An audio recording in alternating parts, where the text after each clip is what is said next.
Numbers chapter 16, verse 28 to 30. Now the story that is there is a story, Numbers chapter 16, verse 28 to 30. The story there is a story that some of us are already familiar with.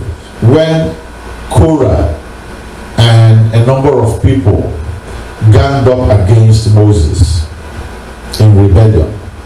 They said, your own is too much. How come you're the, if I'm paraphrasing from verse 1, how come you're the only one who assumes that God is speaking to you? You know, they believe that probably that God is not saying all the things that Moses is telling them to say. You know, like those of us, sometimes even people will say, I want to go to that meeting with you. Let me hear what they're saying. Because probably you come out and tell a lie. Is it not so? That is people who don't really trust people, who are always suspicious. So one of them even complained and said, you actually took us from the land of milk and honey. They were calling Egypt a land of milk and honey, and brought us to this wilderness to become the Lord of all of us. So they were now really critical and suspicious of Moses. He seems to have all the power, and he said he's hearing from God, and we are all Levites. That's what they were saying, because Korah was a Levite too, and his people. So let us hear from, you can't be Lord of us. So they wanted to really like a coup to bring him down, and it was terrible. Moses initially was offended, but God actually came to his side. Whatever challenges you're going through in life, God will come to your side, so long as you are walking in the path that is straight and narrow. God will come by your side. Amen? Praise the Lord. So, but we quickly go to verse 28 to 30, because we're talking about a new thing. So God wanted to deal with those people himself. God wanted to deal with them. So, and Moses now said, in King James, he said, hereby shall ye know that the Lord has sent me to do all these works, for I have not done them of my own mind. If these men, that is the people who are opposing him, if these men die the common death of all men, or if they be visited after the visitation of all men, then the Lord had not sent me. Verse 30. But if the Lord make a new thing, and the earth opened her mouth and swallowed them up with all that appertain unto them, and they go down quick into the pit, then ye shall understand that these men have provoked the Lord. And the Bible went ahead to say that before Moses finished speaking, the ground opened and swallowed all those people with their family, and where their houses were built, you know, they were living in tents. Everybody had their own tent. All of them. It was a very clean and surgical operation. Nothing like that has ever been done before. God will sort out your enemies in a new way. Amen. Amen. Amen. Because when we are talking about a new thing, we think it's just magic. Everything that God does for any child of his is new.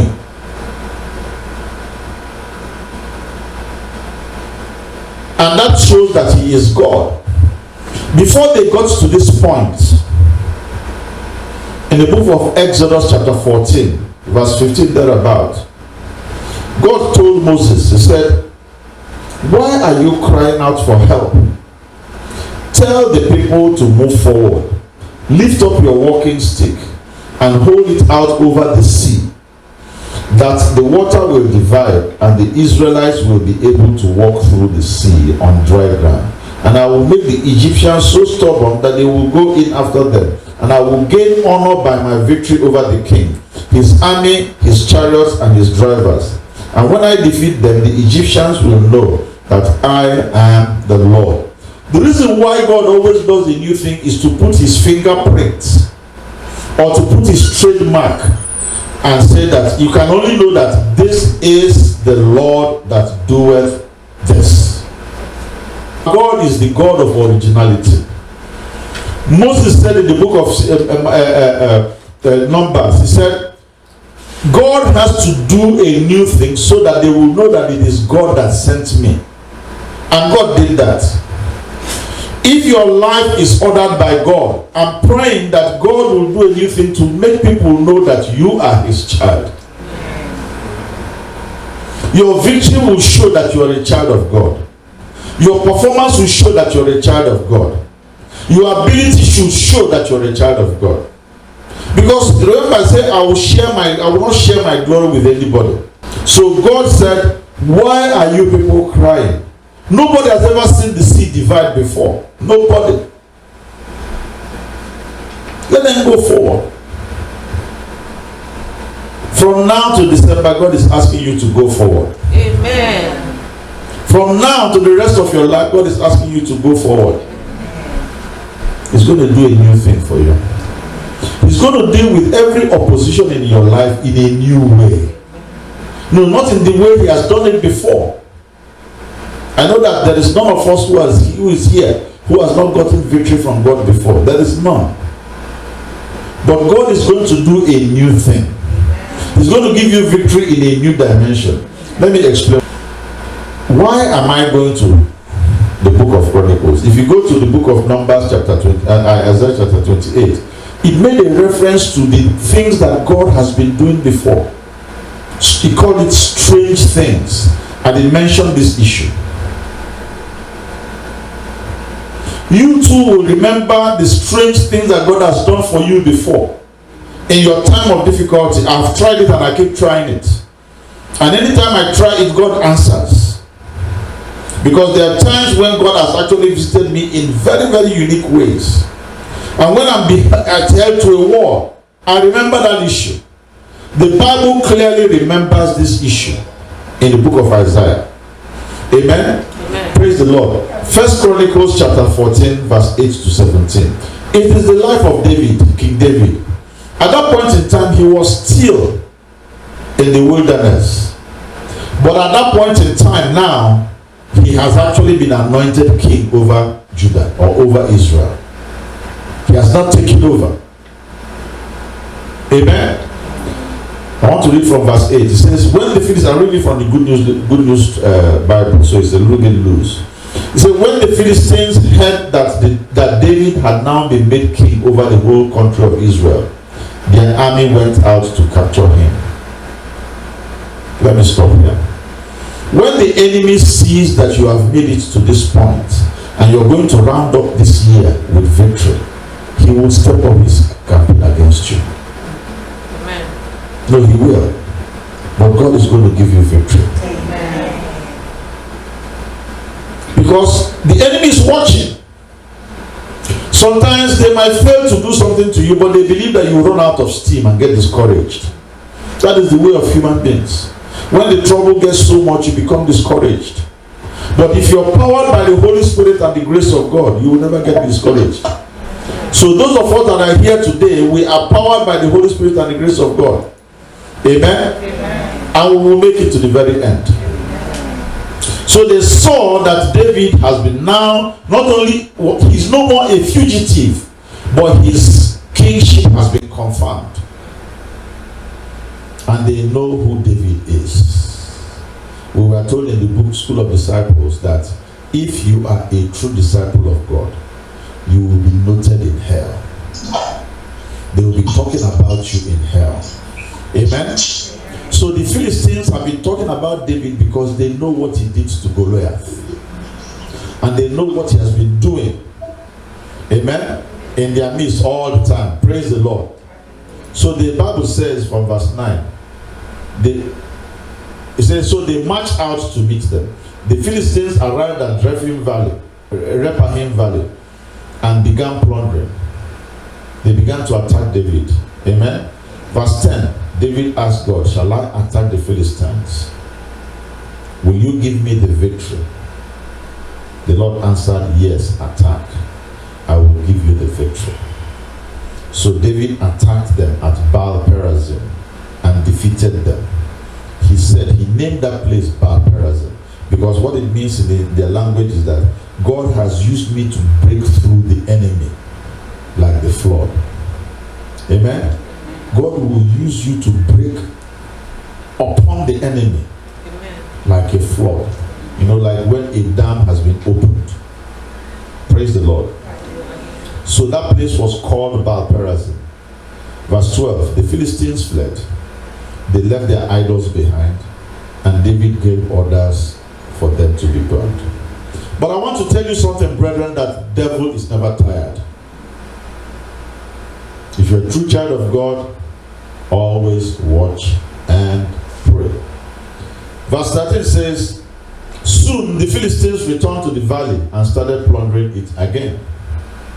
Amen? Amen. Once more, David consulted God in verse 14, who answered now. So that's why I said that God is the one who does new things. He will never use the same old method. Amen? Amen. God says, don't attack them from here, but go around and get ready to attack them from the other side. Because one thing about devil is familiarity. If you begin to, that's why if you are stuck in religion, he will catch you there. You come every day, say the grace, come every day, say the grace, come the same thing every day. He will go and wait for you there. Amen? But if you allow God to do new things in your life by renewing your mind and your spirit every time, he will never know what you're up about. Amen? Amen. So God said, don't attack them from here. The first time he said, attack them from here. But this time around, he said, don't attack them from here. Attack them from the other side, near the balsam trees. And not just that, verse 15, a new dimension. He said, when you hear the sound of marching on the treetops, then attack. Because I will be marching ahead of you to defeat the Philistine army. God does new things. He's the miracle working God. He used the rumbling on the trees to give David a cue when to move. I pray that God will give you exactly the cue when to move. Timing is of the essence. Timing is of the essence in everything that we do. Even when you see the choir performing properly, when you see footballers or basketballers performing, it is timing. Once the timing is right, it looks as if it's magic. Amen? Even though God is on your side, if you move at the wrong time, it will result in failure. So he said, when you hear what looks as if there's somebody marching on the trees, but nobody was marching, but he said, that is my cue. That shows that I've already gone ahead of you. Then you can move. Amen? Praise the name of the Lord. I pray that God will give somebody a sign. There is somebody who needs a perfect timing to be able to get through what he or she is going through. Amen? Amen. So David did what God commanded, and so drove the Philistines back from Gibeon all the way to Giza. God did a new thing and gave him another victory. This one is more permanent. Amen? So that's why I say I chose the Chronicles version. Verse 17 says, David's fame spread everywhere, and the Lord made every nation afraid of him. God will give you victory. He will also give you victory that will confound people and establish your supremacy over your enemies, so that they will hear something. Because time and again and again and again, it looks like there's an argument who is better, the children of God or the children of the world. God is going to define you. Amen. But the issue is that you have to walk according to his precepts. God will do a new thing. Amen? Amen. Whatever, I don't know what it is you're going through, but the new thing that he did in the book of Exodus chapter 14 was after they participated in a meal. So constant fellowship with God guarantees new thing happening between our relationship with God. David was so close to God. The Bible says he was a man after God's heart. It's not because he was singing songs, but he likes to do what God will approve of. Any move that he has to take, he has to ask God for permission. These two circumstances, will I go? Will I be victorious? God said, go. Again, he didn't say, I know the way God spoke to me last week. He asked him again, will I go? God said, no. The strategy you used last week.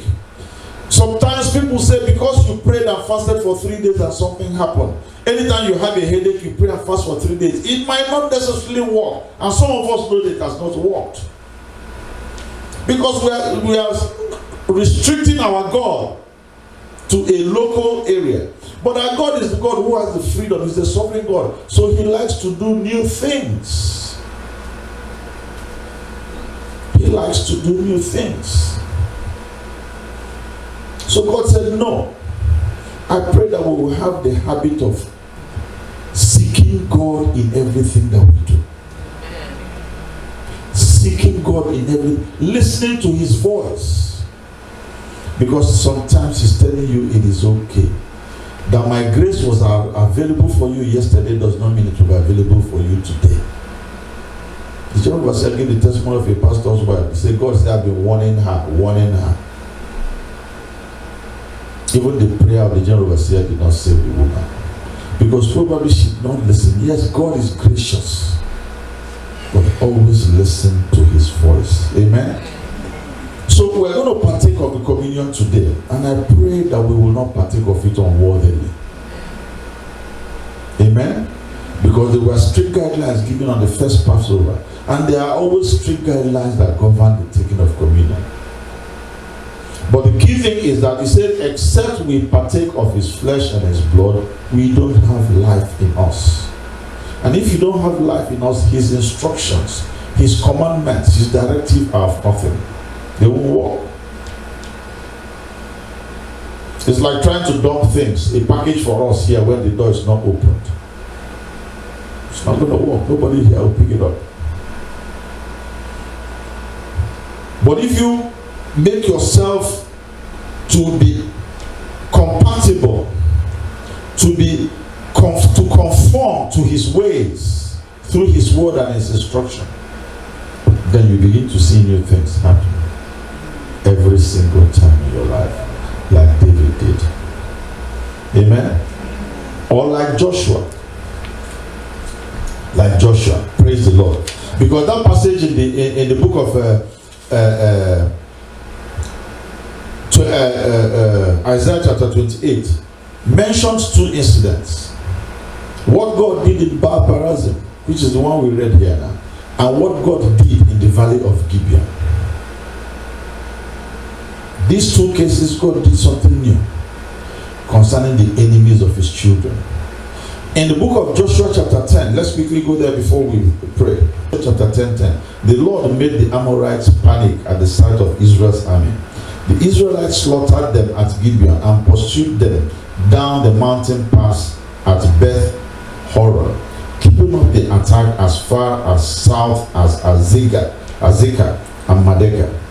While the Amorites were running down the pass from the Israelite army, the Lord made large hailstones. This one has never been seen before. Stones were falling from the car. Well, sometimes we have seen hailstones that are big, golf ball size and tennis ball size in this place, yes? But these ones were bigger.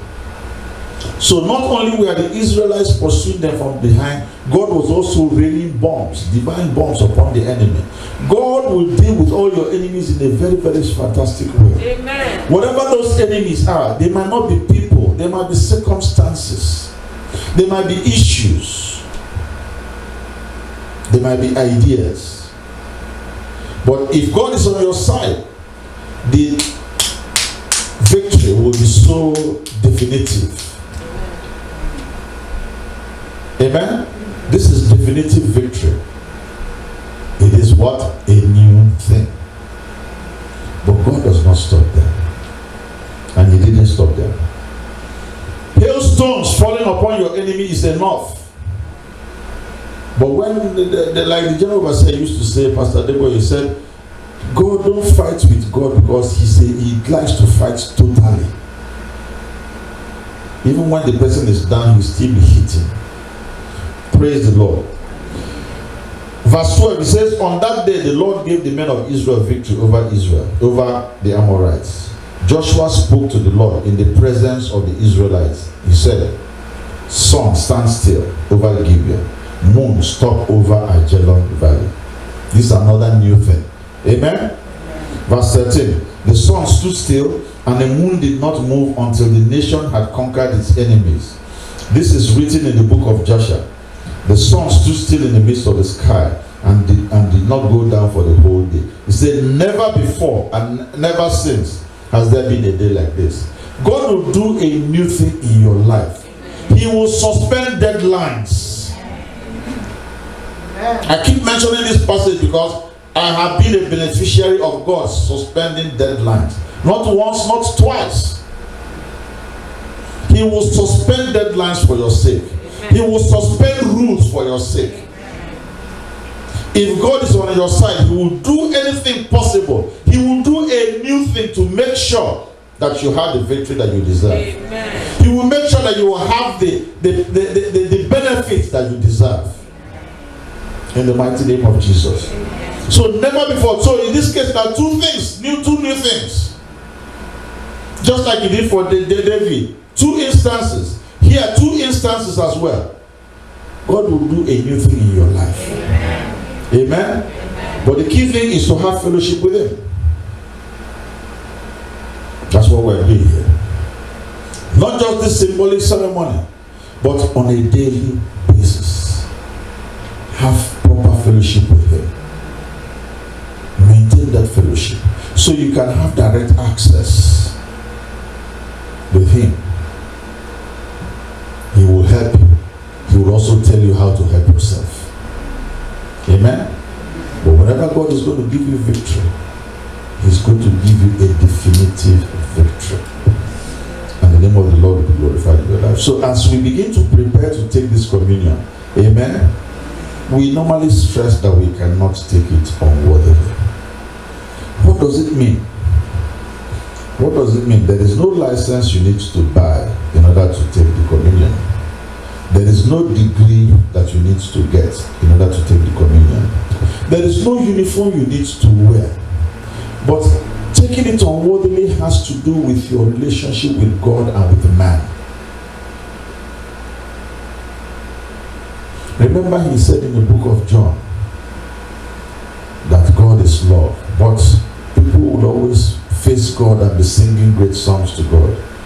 Come and sleep in the church and be pretending that they know God. But they say the only way you can prove that you know me, that you love me, is love your fellow man. Amen? That's the only way. So when we talk about taking the communion unworthily, it talked about maybe when there is hatred, there is bitterness, there is evil.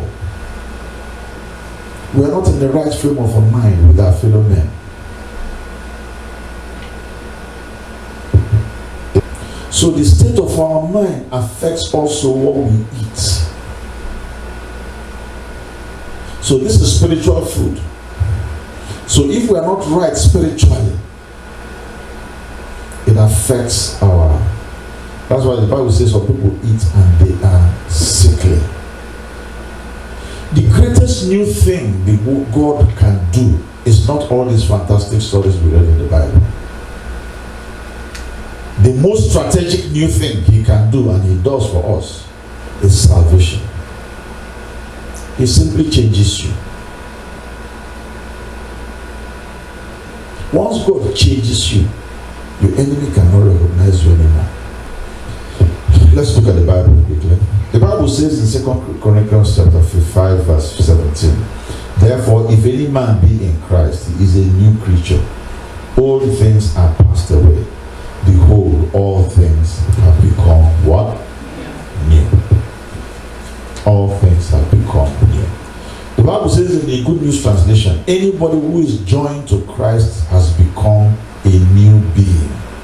The old is gone, the new has come. You see, if you are out of step with God, you are in step with Satan. If you are out of step with your fellow men, you are out of step with God as well. So it comes with a lot of consequences. You run to this place, you will always get half victory. Number one is that you always have something to look out for. if you are out of step with your fellow men, you are out of step with God as well. So it comes with a lot of consequences. So, but what God does is that if you are locked with Him, He makes you brand new. Whatever that is old, maybe sometimes people don't understand it, but that's when I counsel people, that's why some people don't want to listen to me sometimes. The problem why you are having problem with people might be because you yourself are a problem. But people normally don't want to accept that. But that is the truth. So, but if God takes away that bad issue about you, immediately you will stop having problems. Immediately. Praise the Lord. So Colossians chapter 2 verse 14 to 15 says that what Jesus Christ did was He blotted out the charges proved against you. It was not as if you were innocent. They were proved against you. You were vile, you were wicked, you were malicious. You have a lot of bitterness in your heart. There is unforgiveness. You hold grudges. You will prefer to be ignorant of the truth. So they were proved against you. He said, and the list of His commandments which you have not obeyed, God has them. But what did He do? He took those lists and nailed it to the cross. Tore them completely. And said, go, you're free. Praise the Lord. Amen. So He said, in this way, verse 15, I like the way it was put in the Living Bible. In this way, God took away Satan's power to accuse you of sin. Because if Satan is accusing you, brethren, he is right. God allows him to accuse you. What God will say, okay, let us see. Open your bag. If you open your bag, you say, my friend, sinner. But if he has gone ahead and showed you mercy, he will say, open it. They open, nothing will be there. Because the bag that Satan is opening, you don't use it anymore. I remember when they stole my wife's checkbook, immediately the bank gave her a new account number. You know they print account numbers on the checkbooks, right? If you forge it, you're on your own. The account number does not belong to her anymore. So the bag that Satan is going to open to accuse you, he's holding an old bag. There's death there, but your name is not there, your DNA is not there. Jesus will tell Satan, watch your step. Let's go, my friend. These are the things that will help you not to take the communion unworthily. Let's bow our heads down.